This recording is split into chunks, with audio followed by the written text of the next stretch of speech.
There's a question I've been asking myself lately, one that whispers beneath the surface of every transaction, every swipe of the card, every Add to Cart button. I hover over, what am I really buying? Not the object itself, that's just plastic and metal and fabric. But what am I purchasing with the finite currency of my life? My time, my freedom, my peace of mind. I don't need another lens attachment for my camera. I don't need a cell phone case in a slightly different shade of midnight blue. What I need is profoundly simpler. Functionality. Can I access the internet? Yes. Can I capture a moment in a photograph? Yes. Can I make a phone call? Those three capabilities. That's the entire universe of what I require from this device in my hand. And here's what I've learned through years of study in economics, psychology, and human behavior. Just because everyone else is doing something doesn't make it progress. Sometimes the crowd is simply moving in unison toward the edge of a cliff, each person finding comfort in the fact that they're not walking alone.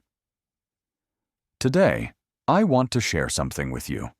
5 things I've consciously, deliberately removed from my list of purchases. This isn't about deprivation. This is about liberation. There's a movement quietly spreading across the internet, one without leaders or manifestos, that people have started calling the Buy Nothing Rebellion. It's not about being cheap. It's about being free. And freedom, I've discovered, often looks nothing like what we've been taught to pursue. Stay with me, especially for number 5. Number 5 might sting a little. I'm apologizing in advance, but sometimes the truth requires a gentle apology before it arrives. The first thing I've removed from my life is cars that come with payments, and new cars entirely. Let me paint you a picture from the economic landscape of modern America. The average new car now costs over $50,000. Pause on that number for a moment. $50,000. That's not transportation. That's indentured servitude, dressed up in leather seats and a new car smell. The Buy Nothing Rebellion, for me, begins right here, in the driveway, with this question. Why do we fight so desperately to have the latest automobile while our emergency funds remain empty? People will justify it with phrases that have become mantras of modern life. It's only $650 a month. As if that's normal. As if that's acceptable. $650. $750. That's not a car payment. That's a monthly ransom for your own financial freedom. Here's what they don't tell you in the showroom. What the salesperson conveniently forgets to mention while you're inhaling that intoxicating scent of new upholstery. The moment you drive that pristine vehicle off the lot, you've lost 15% of what you paid. Gone. Evaporated. That's not an investment. That's watching your money dissolve in real time. Cars, with rare exception, are depreciating assets. They go down in value while you're still making payments on the original price. I drive a 2007 Toyota Camry. Thieves don't want it. Insurance companies barely notice it. But I love it because it does exactly what transportation is meant to do. It takes me from point A to point B. And here's the crucial part. I own it. Completely. No bank has a claim on it. No monthly payment hangs over my head like a financial sword of Damocles. You don't own a car when you're making payments on it. The bank owns it. You're just the person responsible for its maintenance and monthly tribute. So for me, the first pillar of my rebellion is this. No more car payments. No more new cars. And no more pretending that a rapidly depreciating asset is somehow a flex, a status symbol, a mark of having arrived. It's not. It's a financial anchor. The second thing I've eliminated from my purchasing life is the status symbol. The clothes, The shoes, the jewelry, the accessories that we drape over our bodies like armor against the judgment of others. You see me in these hats in my videos. I have 6 or 7 of them, and I rotate through them. That's it. That's my wardrobe strategy. I'm not keeping up with fashion seasons. I'm not chasing the latest drop from whichever brand has captured the cultural moment. The Buy Nothing rebellion, for me, includes no status watches that cost more than a month's rent. No sneakers that require me to enter a lottery just for the privilege of overpaying. No jewelry that serves no function except to announce to strangers that I spent money. No fresh fit that I'll wear twice before it's no longer current. We've created something peculiar in American culture, a society of people who are financially drowning but look impeccable while going under. $300 shoes on feet connected to bodies with nothing in savings. That's not living. That's performing. And I'm done with the performance. Here's what years of studying wealth and wealthy people has taught me. Truly wealthy individuals often don't dress like they have money. Oh, there are exceptions. The billionaires who treat fashion as art, as personal expression. But the vast majority of financially secure people? They're not obsessed with labels and latest trends. They don't need to prove anything. Their wealth is quiet, hidden in their choices, their options, what they own free and clear. The real ones show their success in the back end, in the assets you can't see, in the freedom you can't photograph, in the options that don't fit in an Instagram grid. So for me, I'm done buying status.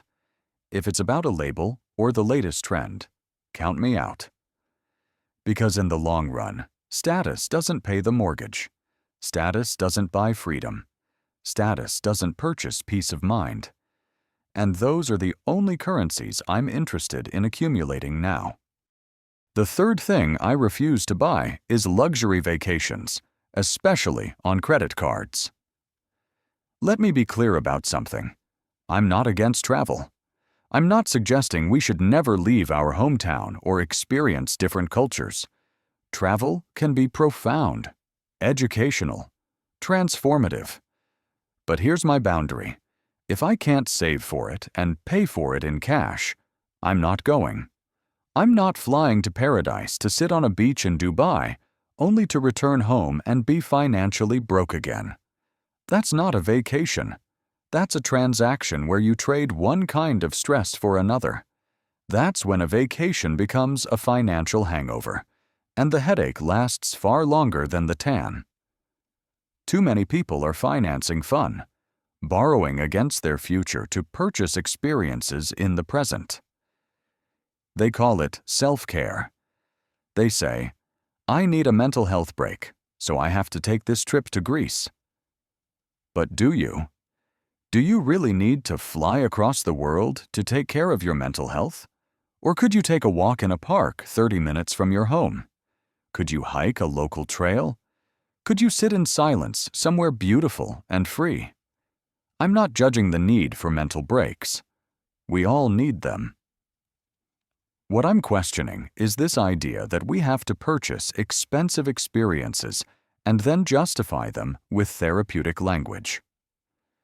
People buy experiences they can't afford, so they can post pictures on social media for validation from people who don't even genuinely care about them.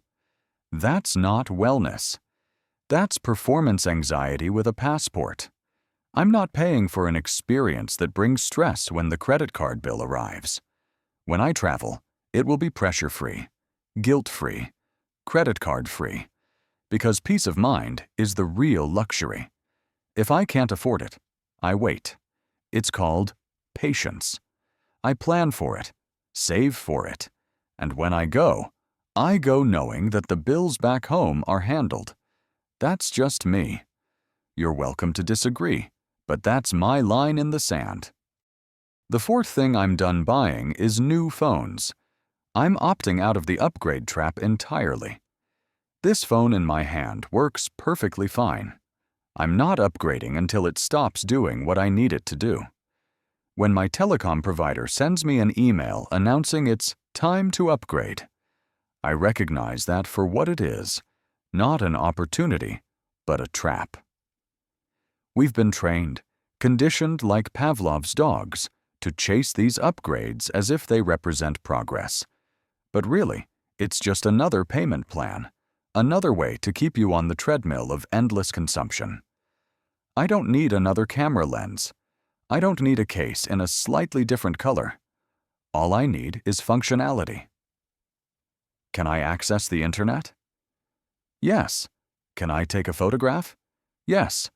Can I make a phone call?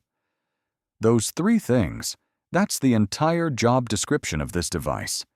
Everything else is decoration, distraction, and debt.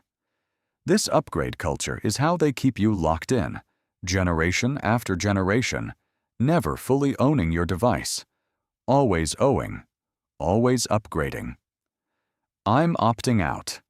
I'll upgrade when I decide it's necessary, not when a corporation's quarterly profits require me to. The fifth and final thing I'm removing from my purchasing habits, and I know this might ruffle some feathers, is food delivery. Not forever, not in every circumstance. If you're injured, sick, unable to leave your home, this doesn't apply to you. But for the rest of us, the able-bodied among us, here's my honest assessment. We're paying $15, $20, $30 extra for food that was prepared 2 miles away. Food we could walk 30 minutes to retrieve. Food we could drive 5 minutes to pick up. This is lazy inflation. We're literally paying a premium for the convenience of being more sedentary. And that's not freedom. That's waste. The Buy Nothing Rebellion, for me, includes no more food delivery. If I can't grow my own food, and I don't, not yet, then the least I can do is get it myself. We have to stop buying convenience and start building discipline. Just because everyone else is doing it doesn't make it progress. So that's my personal Buy Nothing Rebellion. No car payments. No status symbols disguised as clothing. No vacations on credit. No manufactured upgrade cycles. No paying extra for the privilege of not moving my body. This isn't about being cheap. It's about being free. Every time I say no to something that doesn't build my wealth, I'm saying yes to the life I actually want to live in the future. Every refusal is an affirmation. Every time I opt out of the consumer cycle, I'm opting into autonomy. The best person who can take care of the old you is the young you, right now, making these small decisions that compound into a completely different life trajectory. Take care of yourself. Take care of other people. And remember, sometimes the most revolutionary act is simply refusing to buy what everyone else is selling.